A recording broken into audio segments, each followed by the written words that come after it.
Hi, I'm Morgan, and this is my presentation on social intelligence. Now, my own personal journey to developing mastery is going to be a long journey, as I've just recently discovered what it is I believe I need to do.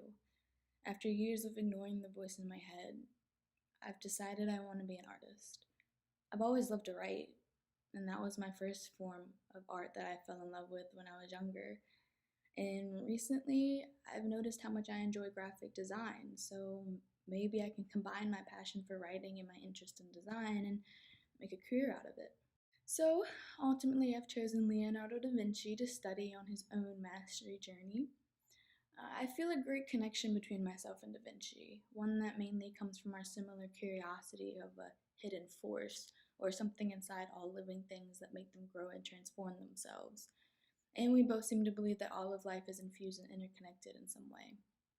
Now, Leonardo was born out of wedlock, so in those times he wasn't allowed to attend any formal education, thus eliminating his chances of practicing any of the noble professions. So he was left all to himself.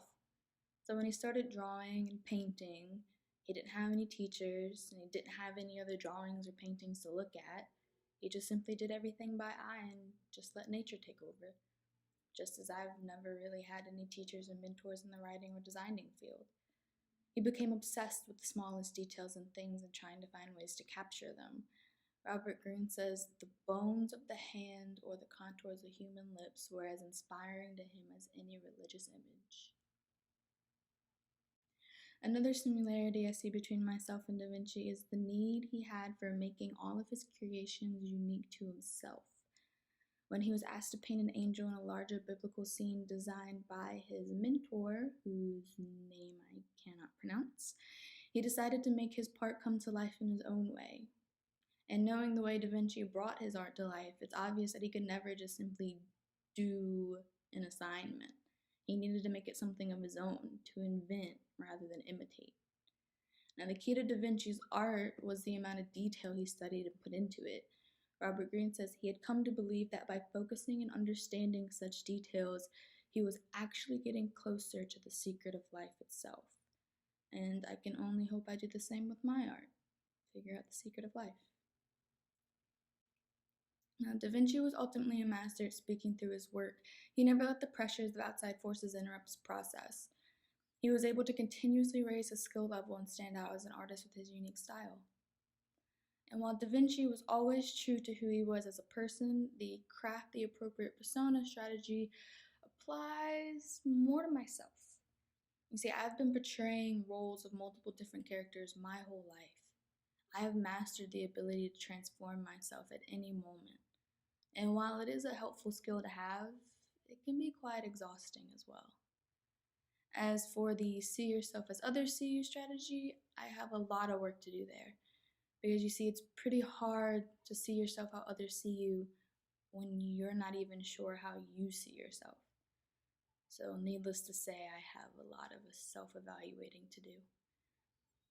Lastly, Da Vinci was surrounded by what Robert Greene calls fools, those people who chastise him for taking too long on a project and so on and so forth. Da Vinci simply ignored them and continued to make art the way he felt was right. He always had the long-term goal in mind. He simply tolerated them, but he did not give in to them. He ultimately avoided the foolishness of trying to change them.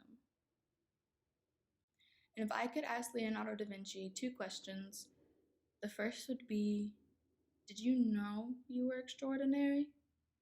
And secondly, if you could prove there is a hidden force inside all of us and expel any and all doubt, would you? The first deadly reality I know will impact my mastery journey is envy. I know myself well enough to know that I am so insecure about, well, everything, that I envy almost everyone.